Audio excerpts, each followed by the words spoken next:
Okay, we're here by the side of a road today, but far enough away from the road to be able to confidently pick some wild vegetables. Now, it might seem like there's nothing here but grass and weeds, but I'm looking for a particular wild vegetable that's available at this time of year. And this is it down here. Now, to the casual observer, that may look just like grass.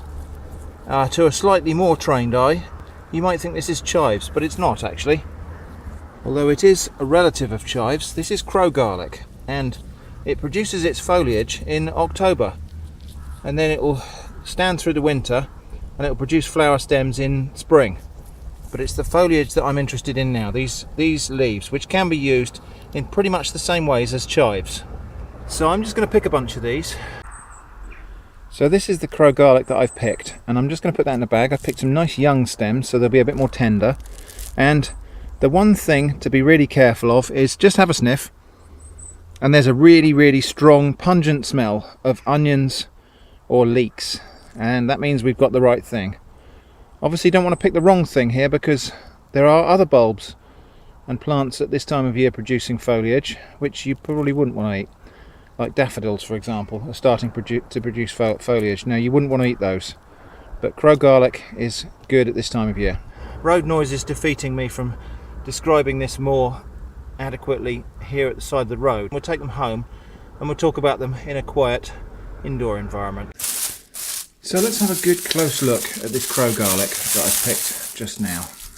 I picked a rather nice big one actually, so we can have a look at the features properly. So like chives, it has a hollow cylindrical leaf stem, very much like chives, although often it's got a crease on one side.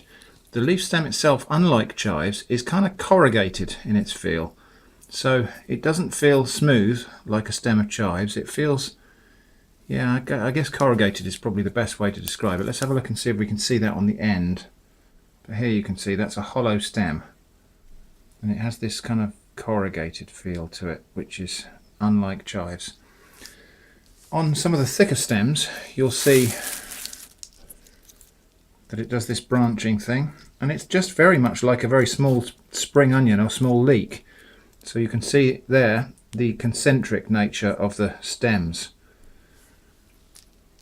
The key thing to watch out for when you're picking this is the smell. Just have a sniff of those and you're going to have to take my word for it. There's a very strong smell of onions or leeks or slight garlic, I would say. It's more like a spring onion scent than garlic itself.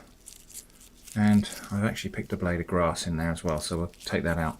So the thing to be careful of here obviously is that there are other bulbs that are sprouting at this time of year, crocuses, daffodils and other bulbs like that you really wouldn't want to eat because they're toxic. So it's worth just checking that you have the right thing. Now the easiest way to identify crow garlic is by its flower heads, which actually aren't flowers at all. It has bulbils in the place of flowers. They're not produced at this time of year, but I'll dig out an archive picture I've got from them and I'll put that up on the screen now. So this you're likely to see from midsummer onwards where there's crow garlic growing. And these little bulbs can be used in recipes. They're very good in soups and stews and sauces.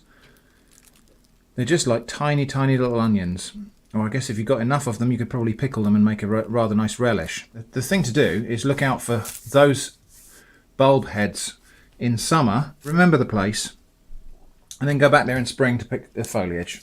Crow garlic can be used in pretty much anything that you would use spring onions or leeks or chives in, so we're going to use it today to flavour a soup. Okay, so I'm going to make a really simple soup that just makes the best of that crow garlic flavour. So I've got some parsnips and potatoes here that I roasted. I cook these specially actually, but sometimes I have these left over from a roast dinner.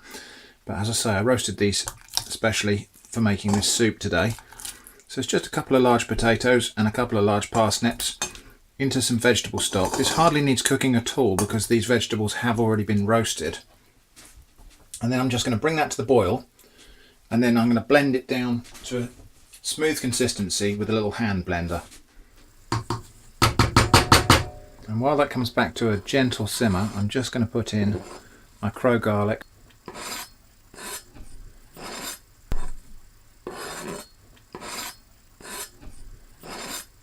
Which I've chopped very, very fine.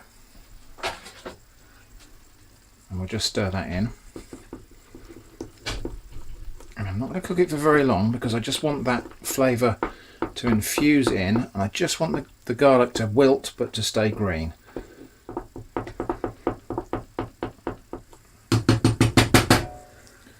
Using my homemade spoon for my homemade soup.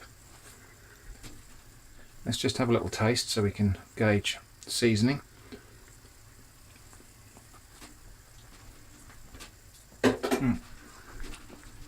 That's really nice. And it's quite a subtle onion flavour because it is just like chives really, but there's just enough there to give this a little oniony twang. I'm not going to make you sit and watch me eat this. So that's my potato and parsnip soup with crow garlic. Thanks for watching. I hope to see you again soon.